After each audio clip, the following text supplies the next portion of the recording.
Hello and welcome back, everybody. Today I got a Ventrac 4520P. I've been wanting to get one of these to try. I know a lot of times people focus on the Kubota gas because that seems to be a very popular engine, but I didn't want this model to get overlooked. I wanted to get one and try it out for myself just to sort of see the power on it and the performance, the fuel economy, etc. And I figured I would get it, run it. I'm going to cut some grass with it today. I'm going to tough cut with it, and then sort of tell you my thoughts on it, what I think, and let you guys see it in action. So before we go out and start running it and showing you it run and in action, I want to talk about the engine just a little bit real quick.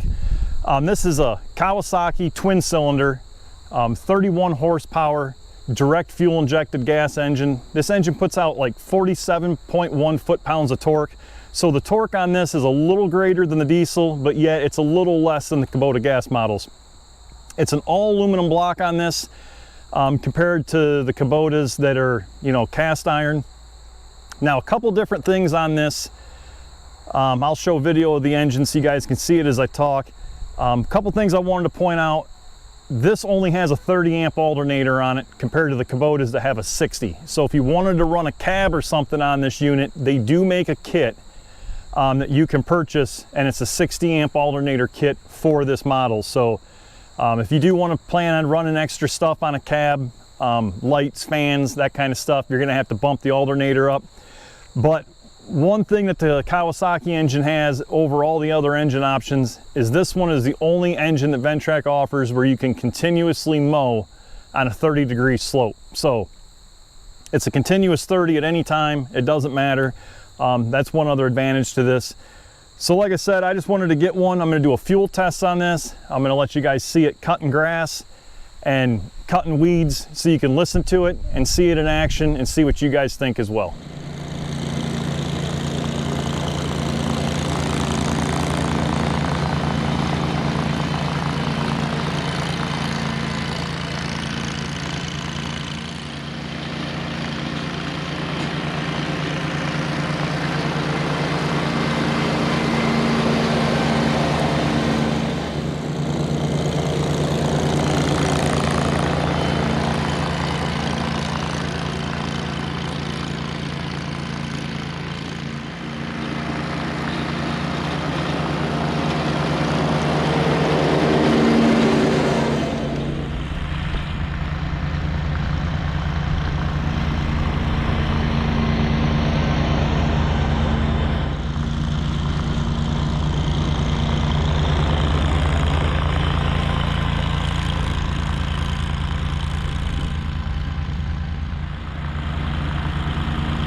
right, guys, so there's the Ventrac 4520P. I'm really glad I got a chance to operate and use one of these.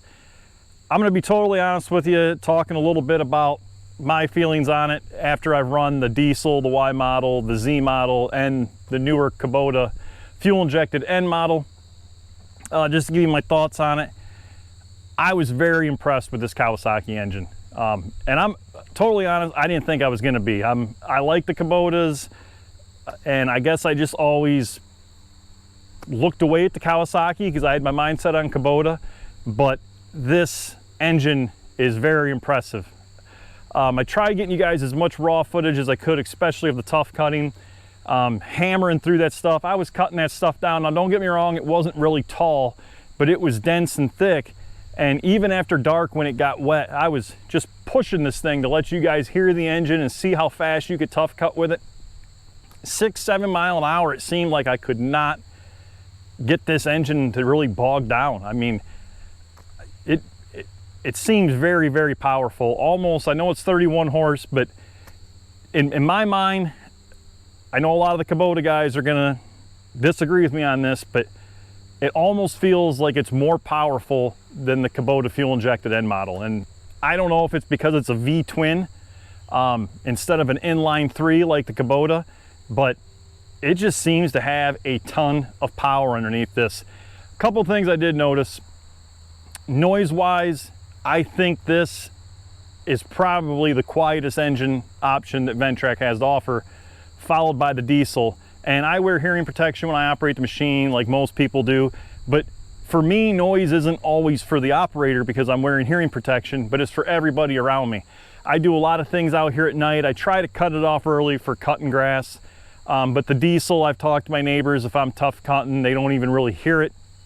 But I do plow snow and things, sometimes 2, 3, 4 in the morning, depending on my work, if I have to plow before I go to work or when I get home. So yes, noise, if you have neighbors or if you have a business and you're doing tasks with the Ventrac, noise is something to take into consideration. And when I had the 4520N, the Kubota gas fuel injected, I did make that comment. It sounds good, but it is probably one of the loudest engine options that Ventrac has to offer. So I just want to give you guys input of what I think, just to help any of you out there that are trying to decide on the Ventrac the best engine and options for you. So one other thing I did notice was the heat. There's less heat coming off of this engine, and the diesel doesn't put off much heat either, but I did notice it. My dad noticed it when I had the Kubota, the 4520N, the fuel injected Kubota.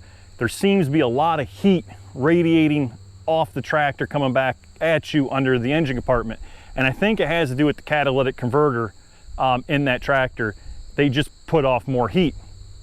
Speaking of catalytic converters, that's going to bring up another subject, something I noticed with this.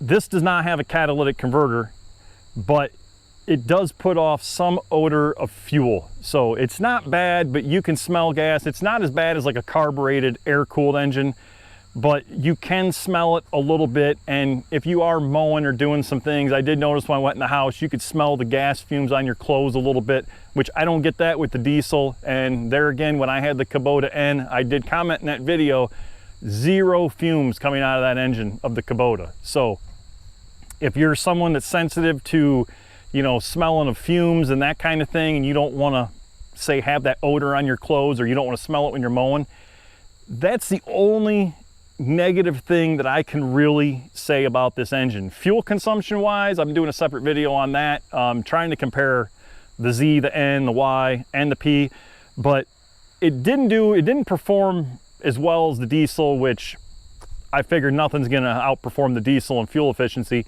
but it did do better than the Kubota fuel injected. So it is more fuel efficient. I can tell you just by using it, you know, doing things. And I used the trencher, which took, you know, a lot of power, tough cutting. I didn't have to fill up. It didn't seem like to me like the N model. Like when I would use that, I was constantly grabbing, you know, jugs of gasoline, but it still doesn't perform like the diesel. If I were to buy a 4520 newer tractor and upgrade, personally me, I'm going with the Y model. I'm going with the diesel again, just because I've done videos on it. The diesel just works for me. I love it. But this, if I went gas, I would probably maybe go with the Kawasaki over the Kubota gas, and that's totally honest. I was nothing but impressed with this engine and the horsepower. So you guys seen the video, you seen it, you heard it in action. I wish I could have done some more power tests with it. Maybe in the future, if I can set up the battlegrounds back there, I wouldn't mind getting a P and an N and putting them toe to toe like I did the diesel. Maybe even throw the diesel in there in the mix too, just to sort of see them all, you know, side by side. But great engine, great power, great tractor, really no complaints except a little bit of fumes. If you guys like these kinds of videos, I'm constantly doing Ventrac videos. I love these tractors. I love showing you guys, you know, things they can do, how they work, and talking a little bit and giving you guys information on which one might be the best engine option for you. So be sure to subscribe or check back. Thanks for watching.